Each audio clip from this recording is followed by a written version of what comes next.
Hello my dear friends, you're on the Military Summers channel, and today we will discuss the situation in Ukraine on the 1st of February of 2023. Today we have some interesting updates, so let's start. First we're going to start with Kherson area. The Russians reported that during the previous 24 hours of artillery duels in this area, the Ukrainians lost at least 3 ammo depots in this area. Furthermore, the Ukrainians lost one artillery system Gvozdika. And today, the Ministry of Defense of Russian Federation gave us more details about Ukrainian attempt to cross Dnieper River and to deploy their Marines on this bank on the Russian side of Dnieper River. The Russians reported that as a result of that attempt, Ukraine lost at least 2 boats, and also the Ukrainians lost around 10 soldiers in this area. When talking about situation on the ground, the situation is stable. When talking about the Russians special forces, they continue doing some actions on this bank of the river. You know that there are a lot of guerrilla forces, a lot of civilians and people, and not just civilians, also the ex or soldiers, Ukrainian commandos who managed to cross the river and to establish some kind of positions on this side of the river. And during the previous months and these days, these forces, Ukrainian forces, are trying to prepare some kind of bridgehead on this area. They're preparing some kind of hidden warehouses, ammo depot, and so on for further an upcoming possible offensive operation. And the Russians reported that during the day they managed to find another place where the Ukrainians hide their ammo, weapon, and so on. So there are a lot of such places on this bank of the river, and there are a lot of work for Russian special forces in this direction. When talking about Zaporozhye area, the Russians reported that during the previous 24 hours they managed to destroy just one radar in this area, and that's it. No movement on the ground. There are no movement on the ground. There are no, furthermore, we haven't received any updates or any video or photo confirmation of any artillery duels in this area. Now we're moving to Ugledar. As you can see, there are still a lot of icons in this area. The Russians reported that during the previous 24 hours on Zaporozhye and the South Donetsk area, there were very heavy clashes. The Russians were attacking the 72nd Mechanized Brigade and 35th Brigade in the town by the name of Ugledar. When talking about Vremivka tactical bridgehead, the Russians reported that they attacked and damaged the 108th Brigade, 24th. When talking about Novoselka, the Russians attacked 108th Brigade, and when talking about Mirna, the Russians, this one is town in the back, the Russians attacked 124th Brigade in these areas. And when talking about Ugledar, the Russians are saying that because of very bad weather, they were forced to not just to slow down, they were forced to completely stop any movements in direction of Ugledar. So we can say that if the Russians had an objective to establish control of Ugledar, they failed. The Russians couldn't establish control over this town, but there are a lot of interesting things and a lot of interesting things that connected with the battle for Ugledar. I'll try to explain to you.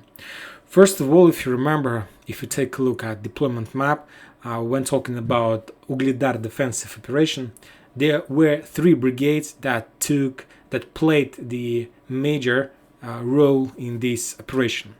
The 108th Defense Brigade on Vremivka tactical bridgehead, the 68th Jaeger Brigade, they were deployed in the vicinity of Ugledar. 72nd Mechanized Brigade, they were deployed in Ugledar and in the vicinity of Ugledar as well. Furthermore, if you remember, during this defense operation or offensive operation, when talking about the Russian side, the Ukrainians were forced to move their reserves of 1st Tank Brigade in this area I believe that was the end of this battle when the Ukrainians moved these reserves, and I believe that was the most important part of that battle, and the Russians couldn't break the situation after involving these reserves in this battle.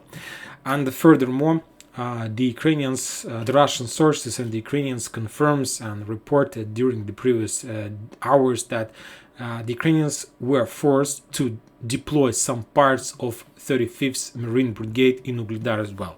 Furthermore, it's when talking about the Ukrainians, they're just saying that to reinforce this area, to stop and to slow down the Russians, they were forced to redeploy their 35th Brigade in the vicinity of Ugledar and in Ugledar itself.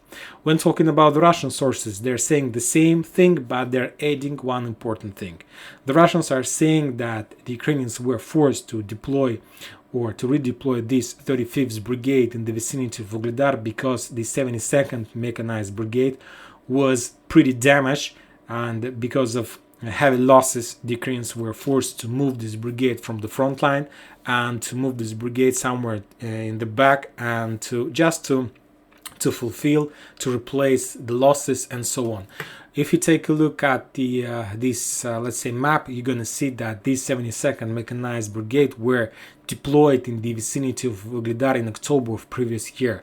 So we understand that maybe it's a reasonable decision since the October of 2022, October, November, December, January, 4 months has passed since that period of time. I don't remember any Ukrainian brigade on any front line who hold their position on this or that front line for so long. So it's a normal process. I believe that for the previous 4 months, this brigade were pretty damaged. They had a lot of losses, and the battle for Ugledar was the final battle. And after that, this brigade, where the Ukrainians were forced to move this brigade. But this is not the most. It's very interesting information. This very powerful brigade, 72nd Mechanized. If you remember, this before October. This brigade used to be, they were protecting the town by the name of Kadema. They were located in this area, and maybe right by the end of October, this brigade were pretty damaged by Wagner's, and the Ukrainians were forced to redeploy this brigade to replace them. And after that, they deployed this brigade in Ugledar. And if you remember, as soon as the Ukrainians moved 72nd from Kadema, the Russians established control over this agglomeration very fast. And now this brigade were moved from Ugledar, and as I told you, they were replaced by 35th Marine Brigade. And this is the most important part.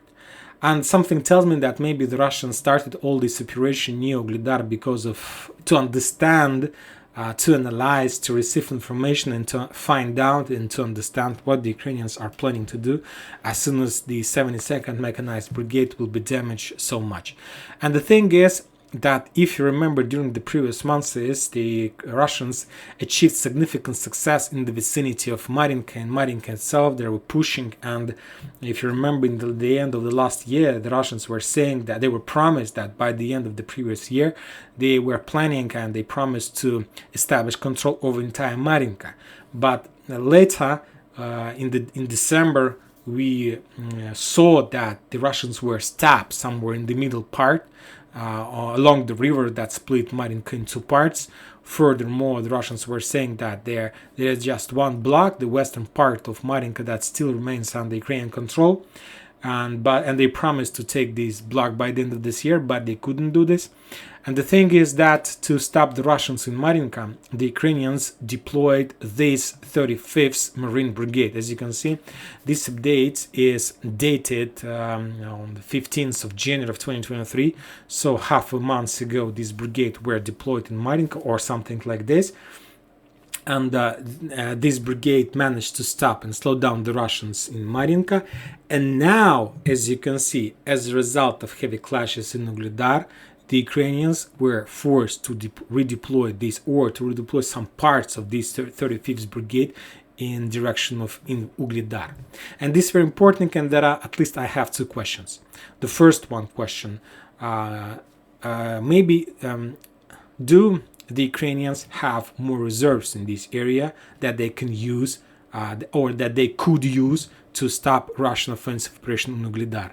And the second question is, will this redeployment of some parts of 35th Brigade cause some or change situation in Marinka, because during the previous 24 hours I received, and maybe you saw as well, some updates that the Russians activated their movements in Marinka one more time. And all these things, these two battles for Marinka and Ugledar, they're connected between each other, and the Ukrainians were forced to reduce the power of Ukrainian garrison in Marinka in favor of Ugledar. The Russians were stopped in Ugledar, but now the Russians activated in Marinka. We'll see. But I'll tell you that if the Russians are able to take control over Marinka within the next few days, I would tell you that that was the real purpose and the real mission of offensive operation in Ugledar. But if the Russians are not able to take control or to have some progress in Marinka within the next few days, I would tell you that the battle for Ugledar was just a waste of time, manpower, and so on. So let's see, let's follow. I believe that within the next few days we are going to receive the picture on this front line will be changed and we will understand everything. Now let's move to Donetsk front line. The Russians now these days they are attacking with artillery the vicinity of Tonenka, Severna, so these towns. They are doing some kind of artillery preparation. The Russians are planning to start. I believe that they have already started movement in this direction. It's not a very big movement. It's not the greatest offensive operation. It's just the local pushes all over the front line with one task, with one purpose, to get more and more checkpoints, to get more and more reliable and better positions in comparison with the Ukrainians. When talking about Donetsk area, the Russians reported that during the previous 24 hours there were very heavy clashes along these front lines, and the Ukrainians lost around 100 soldiers, 4 armored vehicles, and 3 artillery systems. One Stabi Govitzer, another Uragan, and another French artillery system Caesar. Furthermore, the Russians reported that they destroyed one ammo depot of 55th Artillery Brigade, and this is very important because it's not very good when a party loses artillery depot. When talking about Donetsk, Bakhmut, there are a lot of changes, there are a lot of icons in this area. The most important is about the town by the name of Saka-Vansetin, this one. If you remember, yesterday we discussed that. Yesterday we received the first confirmation of the fact that the Russians entered this town and established control over this area.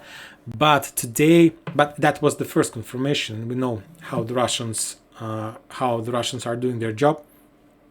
And today we received, let's say, the second confirmation, video confirmation, photo confirmation of the fact that the Russians cleared this town completely, and now they're developing their bridgehead around this small village. There are just maybe 1, 2, 3, 4, 5, 6, 7, maybe 10 buildings, and nothing more. It's not a very powerful bridgehead or powerful fortification area. This area is very important, and this cross is the most important part of this village. And the Russians now control this town, and the Russians confirms and reports that they are from this bridgehead. They increase the pressure in direction of Vosikovka, Fyodorovka, Nikolaevka, and of course Razdolovka. So I believe that within the next few days we are going to receive more updates from this front line, and I believe that by the end of this week we are going to receive, or we are going to find out that one of these towns are going to fall as well. And I believe that Nikolaevka is the next town that is going to fall, maybe even by the end of this week. When talking about Bakhmut itself, the Russians continue storming Krasnogora from the north. The Russians continue storming Paraskovivka from the south. The Russians develop their bridgehead on the west-east part of Bakhmut. The Russians continue pushing in the residential area in the east side. The Russians pushes from the south, from the vicinity of Oputna. The Russians are pushing in direction of the road that connects Ivanovska with Chasov Yar. And today, some soldiers on the ground, or maybe some people or military experts, I believe, they reported, by the way, very seriously, not just some kind of speculation, it was a serious report that the Russians establish operational encirclement of Bakhmut. What does it mean, operational encirclement? Operational encirclement means that every single road that moves in direction of Bakhmut are under some kind of control, or physical, or fire, or artillery, and so on. So we know that the road N32, this one that connects Konstantinovka and Bakhmut, is already under complete fire control. We know that the road on the north, along MO3 road, this one, from Verkhovka to Egidne, this road, is also under fire control. And there is just one road that moves from Chastov Yar to Bakhmut, remains under Ukrainian control, but today the Russians reported that they have established or increased the pressure or increased, the percentage of control over this road. And that's why they reported that they have established operational encirclement. Later, the head of Wagner's, Prigozhin, who controls and operates this and who coordinates this operation, he told that there is no operational encirclement of Bakhmut, but also he added one important thing. He told us that to establish operational encirclement of Bakhmut, the Wagners need to complete one of two goals or one of two jobs. The first one, or the Russians need to establish control over Ivanovskaya, or the Russians need to establish control over Krasnaya Gora and Paraskovyevka. If the Russians are able to establish control over one of these areas, that means that Bakhmut is an operational encirclement, because the Russians will establish 100% artillery control over this road, and the losses of Ukrainians who uses any road to evacuate or to replace or to support this town, their losses will be very high. So I believe that we are also very close to this situation when Bakhmut will be operationally encircled, and after that we are going to see a completely different picture. Furthermore, today one of Russian military experts reported, and he told us very interesting thing. He said that the Russians are not going to start any greatest offensive operation before fall of Bakhmut. So now the fall of Bakhmut is some kind of flag. It's some kind of step that the Russians need to complete before start of greatest offensive operation. And as far as I understand, as I know, the Ukrainians, they do have this information as well. And this is the reason why the Ukrainians are trying to keep Bakhmut as long as possible. Because they understand that until Bakhmut stands, until they have control over this town, the Russians are not going to start offensive operation, any offensive operation, greatest, I'm talking about the big one, on any other front line. And Bakhmut, the main thing that Bakhmut does these days for the Ukrainians, they're winning time. They're gaining more and more time before Western weapon arrives. And as we know, the Western weapon arrives in March, in April, and that means that there are still 2 months before the Ukrainians will have some strength, some power to do anything on the front lines. And also, don't forget that on the 20th of February, these days, the special military operation started a year ago. And furthermore, when talking about the weather, today, or maybe tomorrow, or the day after tomorrow, another window is going to be opened. I'm talking about weather. I'm talking about the temperature below 0 by Celsius. And as I know, I try to follow this, all these things about the weather. And this cold weather will be finished within 10 days or up to 10 days. So it's a very big window. And if you remember the last time the Russians had such a window, they established control over entire Solidar, and they managed to penetrate the defense line between Seversk-Bakhmut defense line. So the next cold weather, when the Russians are able to use broad frontline attacks, I can't even tell you what they're able to do with this. They have a lot of things to do, and mainly I believe they will try to complete the encirclement of Bakhmut and so on. And furthermore, very important thing about Bakhmut, we need to understand that the Russians, they don't need Bakhmut. It's the most important thing that you need to understand in your head. The Russians don't need Bakhmut. The Russians need to encircle forces in Bakhmut. This is the thing that the Russians want. And the Russians want to encircle as much as possible. 20,000, 10,000, 15,000, no matter. This is a very big army. And now they're doing one thing. They need to encircle and to freeze, to pin down, and to cut this piece of army from the Ukrainian big army. Because it's a very well-trained force. There are a lot of foreign volunteers, mercenaries. Maybe there are a lot of NATO experts or something like this. And the Russians want to encircle this and to use these trapped forces as some kind of argument on upcoming, negotiation process. As we saw in Mariupol and so on. I believe that the Russians sold those prisoners of war from Mariupol very fine, very well. So the same thing they're planning to do right now. They don't need the ruins. They don't need to push the Ukrainians and give them possibilities to step back after months of heavy clashes. They don't need this. Nobody needs this.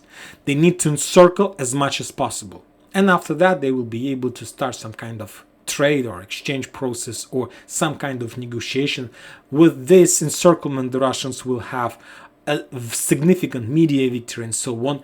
A lot of people, civilians from Ukrainian territories like mothers, parents, relatives, and so on, of those people who are will be encircled in Bakhmut, will increase pressure on Ukrainian authorities to do something to release these guys and so on. So this is the thing that the Russians want. And I believe that they need to do this by the 20th of February. And I believe that the Russians can do this. And after that, the Russians will start their greatest offensive operation. Not before. Not before.